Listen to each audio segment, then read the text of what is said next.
The sound of Sandhill Cranes heralds spring for the San Luis Valley.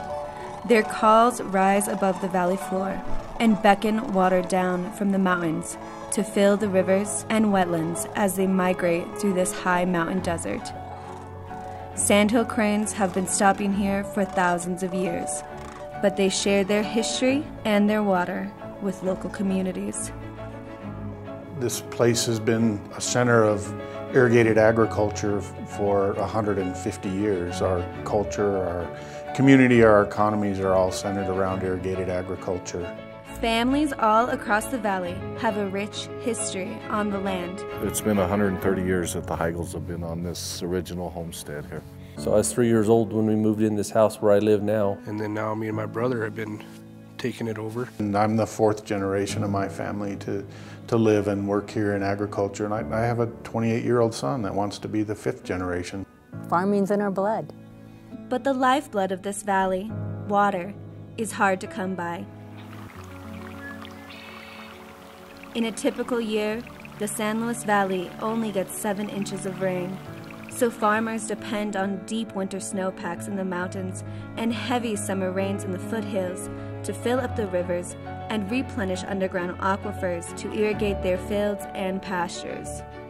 Alluvial aquifer is water that moves up and down, typically like what you'd see if you had a glass of water with ice. You could watch it go up and down.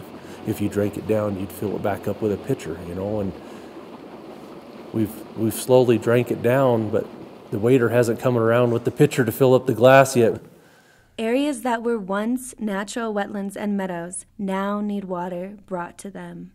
Back in the day, they didn't have to irrigate like we did. You know, in my lifetime, I've went from not irrigating the meadow, the grass, the swamps, to now we're figuring out ways to run water to it. That was inconceivable when my grandpa's and his family was still around here. So. Now, even when this basin is struggling to meet all of its own water needs, growing cities throughout Colorado are eyeing the San Luis Valley to quench their thirst. The place is perceived at times as being this panacea, this wealth of water available for the taking. So about every decade since the 1970s, we deal with these proposals to tap into this panacea. So as of about 1.5 years ago, there's a group promoting yet another water export proposal where they would like to pump 22,000 acre-feet of water out of the confined aquifer system, then deliver it in a pipeline to constituents, you know, in the South Metro Denver Front Range area. This is an over-appropriated system in this valley anyway, so there's more water spoken for than there is available. And if you throw an export scheme to a big city out the side, it's just another out. There's no in coming back in. There's no benefit to the valley when it leaves it like that. The fact of the matter is we don't have an abundant supply of renewable water. The San Luis Valley was once dominated by the mighty Rio Grande River.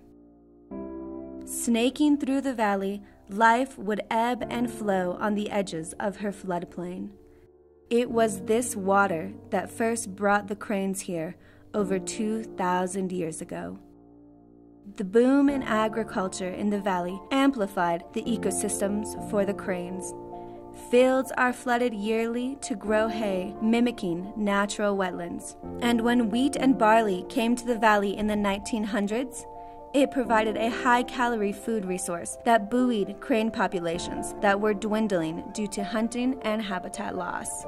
When we're farming, our primary goal is to raise crops for profit. The secondary benefit would be that the wildlife get to utilize our crops, but you know, we don't mind helping feeding them.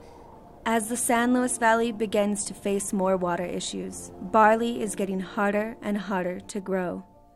From the price of water to the price at the market, farmers are reevaluating the benefits of growing this crop that cranes rely on. I take care of the barley, and then I help my brother with the potatoes as well, planting, spraying, all that stuff. As we're getting into the future, the water is getting to be more of like a scarce resource. Prices keep going up and stuff, and so a lot more farmers are kind of shying away from the barley. For the cranes, I could see that if once everybody steps away from it, it's going to be harder for them to find their food. I'd hate to see that them disappear because there's no food here. I believe now that we're strong, but what can you do when something's not paying as well? You got to survive somehow. But the communities in the San Luis Valley aren't giving up. They know the value of their water, and they are digging their heels into the ground to keep it here. If you come and want to take 22,000 acre-feet of water out of the basin, you're going to have to dry up that 10,000 to 15,000 acres, supporting agriculture and wildlife and ecosystems, and trade that for that 22,000 acre-feet of water that wants to be shipped out of here. They are not only fighting to keep water in the valley, but they are also working to utilize every drop. For the future of our farm, I would like to pass it on to my kids. But my hope with everything that's going on that we're able to survive it and keep it going. You know, I contemplate this often about what are we doing now really to set ourselves up in the future, and again to afford us the same opportunity that, you know, my great-grandfather had when he came here. That's the thing we've got to look for, is creating a balance between farming and that community as well as conservation. And that's all we want. Any farmer, I think. The question if the cranes will survive, you know, will they be here 100 years from now? That's dependent on, does agriculture survive here? This is a small place, and when we need help, we need to have allies. And wildlife crane festival people are great allies. They understand that we need our water, and if the water's taken out of here, the cranes go away, wildlife goes away, people go away. Farmers and ranchers are standing on the front lines of this fight. And if they succeed, it will not be a selfish victory. The future that they imagine is bright for people and wildlife alike. It will be a victory for their communities. It will be a victory for the environment. And it will be a victory for the Sandhill Cranes.